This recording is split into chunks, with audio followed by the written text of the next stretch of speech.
8.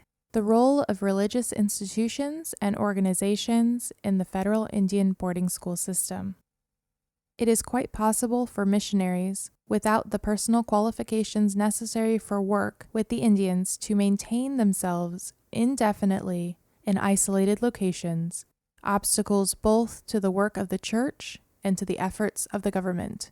Merriam Report, made at the request of the Secretary of the Interior, 1928.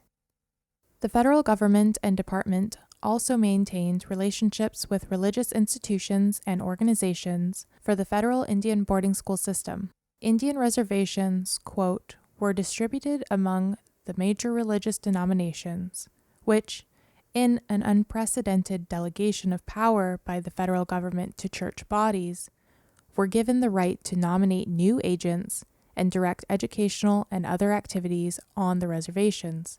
Department records indicate that, in addition to the U.S. Army assigning officers to duty as superintendents of Indian affairs and Indian agents under the direction of the Indian Office, the executive accepted official recommendations by religious institutions and organizations for presidential appointed posts in states and territories.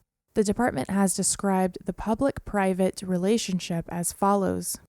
The Indian agencies were, so to speak, apportioned among the prominent denominational associations of the country, or the missionary societies representing such denominational views, to make nominations to the position of agent, and in and through this extra official relationship to assume charge of the intellectual and moral education of the Indians, thus brought within the reach of their influence. The U.S. Senate has confirmed the U.S. military was frequently called in to reinforce the missionaries' orders. Initial examination of federal records demonstrates that the United States received support from religious institutions and organizations for the federal Indian boarding school system and directly provided support to religious institutions and organizations for the federal Indian boarding school system. Since appropriations for Indian schools have been regularly made, a portion of the funds has been wisely expended in the encouragement of the benevolent work of missionary organizations. As the U.S. Senate has recognized, funds from the 1819 Civilization Fund were apportioned among those societies and individuals, usually missionary organizations, that had been prominent in the effort to civilize the Indians. The United States at times paid religious institutions and organizations on a per capita basis for Indian children to enter federal Indian boarding schools, operated by religious institutions or organizations. As part of the federal Indian boarding school system, the department contracted with several religious institutions and organizations, including the American Missionary Association of the Congregational Church, the Board of Foreign Missions of the Presbyterian Church, the Board of Home Missions of the Presbyterian Church, the Bureau of Catholic Indian Missions, and the Protestant Episcopal Church, to pay a certain sum for each pupil, being supplemented by the religious organizations conducting the school. In 1886, Indian School Superintendent John B. Riley reported to the Secretary of the Interior on the importance of using public support for Indian children to enter Indian boarding schools operated by religious institutions or organizations.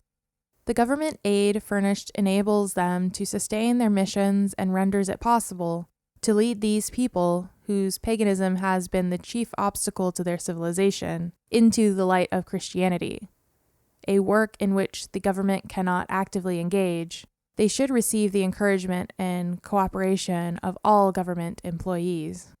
The United States also set apart tracts of Indian reservation lands for the use of religious institutions and organizations carrying on educational and missionary work among the Indians. The department's initial assessment of relevant federal records shows that the United States directly contributed financially to Indian boarding schools operated by religious institutions and organizations. The basic approach of subsidizing various religious groups to operate schools for Indians did not come to an end until 1897.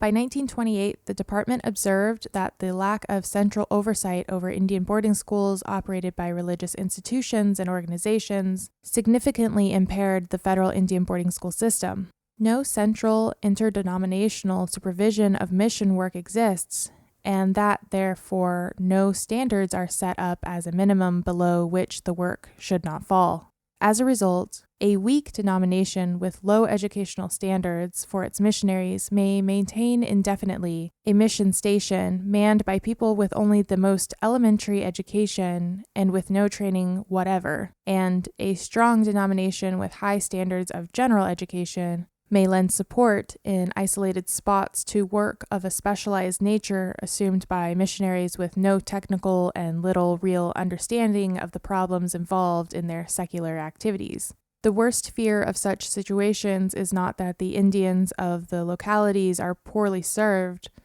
but that the governing boards remain ignorant of the real problem of Indian missions.